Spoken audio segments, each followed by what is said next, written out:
Hi ಎಲ್ಲ ವಿದ್ಯಾರ್ಥಿಗಳಿಗೂ educate Karnataka ಚಾನಲ್ಗೆ ಸ್ವಾಗತ. KCET ಎಕ್ಸಾಮ್ ಆಯ್ತು, ಮುಂದೆ ಯಾವ ಪ್ರೊಸೀಜರ್ ಇರುತ್ತೆ ಇದನ್ನ ಈ ವಿಡಿಯೋದಲ್ಲಿ ಎಕ್ಸ್ಪ್ಲೈನ್ ಮಾಡ್ತಾ ಇದ್ದೀನಿ.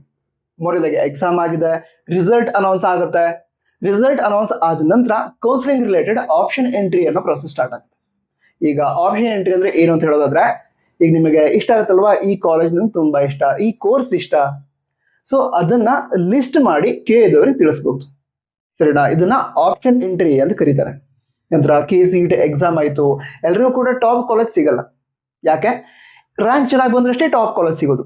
ಈಗ ಅಕಸ್ಮಾತ್ ಆಗಿ ನಿಮಗೆ ಎಕ್ಸಾಮ್ ಚೆನ್ನಾಗಿ ಆಗಿಲ್ಲ, ಒಳ್ಳೆ ರ್ಯಾಂಕ್ ಬಂದಿಲ್ಲ, ಒಳ್ಳೆ ಕಾಲೇಜ್ ಸಿಗಬೇಕಿತ್ತು ಆದ್ರೆ ಸಿಗೋ ಚಾನ್ಸಸ್ ಕಡಿಮೆ ಇದೆ KCET ಅಲ್ಲಿ, ಈ ರೀತಿ ಅನ್ಸಿದ್ರೆ ನೀವು ಈಗಲೂ ಕೂಡ ಟಾಪ್ ಟೈರ್ ಕಾಲೇಜ್ಗಳಲ್ಲಿ BTech ಡಿಗ್ರಿಯನ್ನ ಮಾಡಬಹುದು. Applied AI, product management, cloud and big data engineering, ಈ ರೀತಿ ಕೋರ್ಸ್ಗಳನ್ನ ಮಾಡೋದಕ್ಕೆ ಅವಕಾಶ ಇರುತ್ತೆ. ಇದಕ್ಕೆ ಪ್ಯಾಟ್ ಎಕ್ಸಾಮ್ ಅಂತ ಇದೆ, ಅದನ್ನ ಬರೀಬೇಕು. ಇದನ್ನ ನಡೆಸೋರು ಪೊಲಾರಿಸ್ ಸ್ಕೂಲ್ ಆಫ್ ಟೆಕ್ನಾಲಜಿ ಅವರು. ಈ ಕಾಲೇಜಸ್ ಏನಿದಾವೆ ಇವುಗಳು ಗೂಗಲ್, ಮೈಕ್ರೋಸಾಫ್ಟ್, ಅದ್ರ ಜೊತೆಗೆ ಅಮೆಝಾನ್ ಜೊತೆ ಕೊಲಾಬರೇಟ್ ಆಗಿರೋದ್ರಿಂದ ಇಂಡಸ್ಟ್ರಿಯಲ್ಲಿ ಯಾವ್ಯಾವ ಸ್ಕಿಲ್ಸ್ಗೆ ವ್ಯಾಲ್ಯೂ ಇರುತ್ತೆ ಅವುಗಳನ್ನ ಡೇ ಬೈ ಡೇ ಕರಿಕ್ಯುಲಮ್ ಅಲ್ಲಿ ಅಪ್ಡೇಟ್ ಮಾಡ್ತಾ ಇರ್ತಾರೆ. ಇಲ್ಲಿ ಸ್ಟಡಿ ಮಾಡ್ತಾ ಇರುವಂತಹ 28 ವಿದ್ಯಾರ್ಥಿಗಳು ಗೂಗಲ್ ಸಮರ್ ಆಫ್ ಕೋಡ್ ಇದರಲ್ಲಿ ಇಂಟರ್ನ್ಶಿಪ್ ಅನ್ನ ಕ್ರ್ಯಾಕ್ ಮಾಡಿದ್ದಾರೆ. ಸರಿನಾ? ಇದ್ರ ಜೊತೆಗೇನೆ ಪ್ರಾಡಕ್ಟ್ ಮ್ಯಾನೇಜ್ಮೆಂಟ್ ಇಂಜಿನಿಯರ್ ಏನಿದೆ ಇವರ ಸ್ಯಾಲ್ರಿ 12 ಲ್ಯಾಕ್ ಇರುತ್ತೆ. ಇಲ್ಲಿ ನೀವು ಪ್ರಾಡಕ್ಟ್ ಮ್ಯಾನೇಜ್ಮೆಂಟ್ ಕೋರ್ಸ್ ಅನ್ನ ಮಾಡಿದ್ರೆ ನಿಮಗೆ ಮತ್ತೆ ಎಕ್ಸ್ಟ್ರಾ ಕೋರ್ಸ್ ಮಾಡೋ ಅವಶ್ಯಕತೆ ಇಲ್ಲ, ನಿಮಗೆ ಬೇಕಾಗುವಂತಹ ಎಲ್ಲಾ ಸ್ಕಿಲ್ಸ್ ಅನ್ನ ಇವರೇ ಟೀಚ್ ಮಾಡ್ತಾರೆ. ನಂತರ ಇಲ್ಲಿ ಎಂಜಿನಿಯರಿಂಗ್ ಮತ್ತು MBA ಎರಡೂ ಕೋರ್ಸ್ ಸಿಗುವಂತಹ ಸ್ಕಿಲ್ಸ್ ಅನ್ನು ನೀವು ಪಡೆದುಕೊಳ್ಬಹುದು, ತುಂಬಾ ಅಪ್ಗ್ರೇಡ್ ಆಗಬಹುದು, ನಿಮ್ಮ ಜಾಬ್ ಪ್ರೊಫೈಲ್ ಇಂಪ್ರೂವ್ ಆಗುತ್ತೆ, ಜಾಬ್ ಪಡೆದುಕೊಳ್ಳೋದು ಕೂಡ ಈಸಿ ಆಗುತ್ತೆ. ಸೊ ರಿಜಿಸ್ಟ್ರೇಷನ್ ಮಾಡ್ಕೊಳ್ಳೋದಕ್ಕೆ ಲಿಂಕ್ ಅನ್ನ ಡಿಸ್ಕ್ರಿಪ್ಷನ್ ಅಲ್ಲಿ ಕೊಟ್ಟಿರ್ತೀನಿ, ತಪ್ಪದೆ ರಿಜಿಸ್ಟ್ರೇಷನ್ ಮಾಡ್ಕೊಳ್ಳಿ. ಈಗ ಆಪ್ಷನ್ ಎಂಟ್ರಿ ಇದ್ರ ಬಗ್ಗೆ ಹೇಳೋದಾದ್ರೆ, ಈಗಾಗಲೇ ಹೇಳಿದೆ ನಿಮಗೆ ಯಾವ್ಯಾವ ಕೋರ್ಸಸ್ ಇಷ್ಟ ಅವೆಲ್ಲವುಗಳನ್ನ ಆಡ್ ಮಾಡ್ಕೋಬಹುದು. ಎಂಜಿನಿಯರಿಂಗ್, ಹಲವಾರು ಎಂಜಿನಿಯರಿಂಗ್ ಕಾಲೇಜಸ್ ನಿಮಗೆ ಯಾವ್ಯಾವ್ದು ಇಷ್ಟ ಅವುಗಳನ್ನ ಆಡ್ ಮಾಡ್ಕೋಬಹುದು. MBBS ಇಷ್ಟ ಆದ್ರೆ ಅದನ್ನು ಕೂಡ ಆಡ್ ಮಾಡ್ಕೋಬಹುದು. ಅದಂತರ ನರ್ಸಿಂಗ್, ಫಾರ್ಮಸಿ, ಈ ರೀತಿ ಯಾವ್ಯಾವ ಕೋರ್ಸಸ್ ಇಷ್ಟನೋ ಎಲ್ಲಾ ಕೋರ್ಸ್ಗಳನ್ನ ಒಂದೇ ಲಿಸ್ಟ್ ಮಾಡ್ಬೇಕಾಗತ್ತೆ.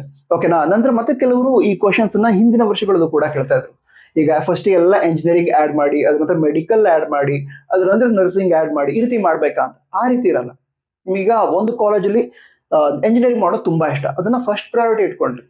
ಅದ್ರ ನೆಕ್ಸ್ಟ್ MBBS ಇಷ್ಟ ನನಗೆ, ಅದು ಮಾಡ್ಕೊಳ್ತೀನಿ. ಓಕೆ, MBBS ಇಲ್ಲ ಮತ್ತೊಂದು ಕಾಲೇಜಲ್ಲಿ ಎಂಜಿನಿಯರಿಂಗೇ ಇಷ್ಟ ನನಗೆ, ಹಾಗಾದ್ರೆ ಥರ್ಡ್ ಪ್ರಯಾರಿಟಿ ಮತ್ತೆ ಎಂಜಿನಿಯರಿಂಗ್ ಸೆಲೆಕ್ಟ್ ಮಾಡ್ತೀನಿ. ಈ ರೀತಿ ನಿಮಗೆ ಯಾವ ರೀತಿ ಬೇಕೋ ಆ ರೀತಿ ಈ ಎಲ್ಲಾ ಕೋರ್ಸ್ಗಳ ಒಂದು ಲಿಸ್ಟ್ ಅನ್ನ ಮಾಡಬಹುದು. ಸರಿನಾ? ಆ ಲಿಸ್ಟ್ ಅನ್ನ ಮಾಡಿ ನೀವು ಅಪ್ಡೇಟ್ ಮಾಡ್ಬೇಕಾಗತ್ತೆ. ಅಂದ್ರೆ KEDವರ official website option entry link ಅಂತ ಕೊಡ್ತಾರೆ. ಆವಾಗ ಅಲ್ಲಿ ನೀವೆಲ್ಲ ಕಾಲೇಜ್ಗಳನ್ನ ಪ್ರಯಾರಿಟಿ ಪ್ರಕಾರ ಆಡ್ ಮಾಡ್ತೀರಾ.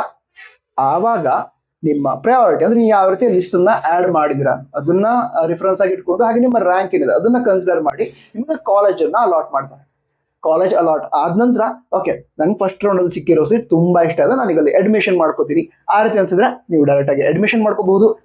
ನಿಮ್ಗೆ ಅನ್ಸಿದ್ರೆ okay first round college allot ಆಗಿದೆ, ಇದು ಇಷ್ಟ ಇದೆ, ಬಟ್ ಇದಕ್ಕಿಂತ ಒಳ್ಳೆ ಕಾಲೇಜ್ ಸಿಗತ್ತಾ ಅದನ್ನ ನೋಡ್ಬೇಕು ನಂಗೆ ಸೆಕೆಂಡ್ ರೌಂಡ್ಗೆ, ಆ ರೀತಿ ಇದ್ದಾಗ ನೀವು ಸೆಕೆಂಡ್ ರೌಂಡ್ಗೆ ಕೂಡ ಹೋಗ್ಬಹುದು. ಈ ರೀತಿ ಅವಕಾಶಗಳು ಇರುತ್ತೆ. ಟೋಟಲ್ ಕೌನ್ಸಿಲಿಂಗ್ ಅಲ್ಲಿ ಎಂಜಿನಿಯರಿಂಗ್ ಅಥವಾ KCET ರಿಲೇಟೆಡ್ ಕೋರ್ಸ್ಗಳಿಗೆ 3 ರೌಂಡ್ ಇರುತ್ತೆ. MBBS ಏನಿದೆ ಅಂದ್ರೆ ಜನರಲ್ ಆಗಿ ಮೆಡಿಕಲ್ ರಿಲೇಟೆಡ್ ಕೋರ್ಸಸ್, ಅದಕ್ಕೆ 2 ರೌಂಡ್ ಇರುತ್ತೆ. ಸೊ ಅದ್ರ ಬಗ್ಗೆ ಕೂಡ ಮುಂದಿನ ದಿನಗಳಲ್ಲಿ ಡೀಟೇಲ್ಸ್ ಅನ್ನ ಹೇಳ್ತೀನಿ, ಟೆನ್ಷನ್ ತಗೋಬೇಡಿ. ಏನಾದ್ರು ಡೌಟ್ ಇದ್ರೆ ಕನ್ನಡ ತಿಳಿಸಿ.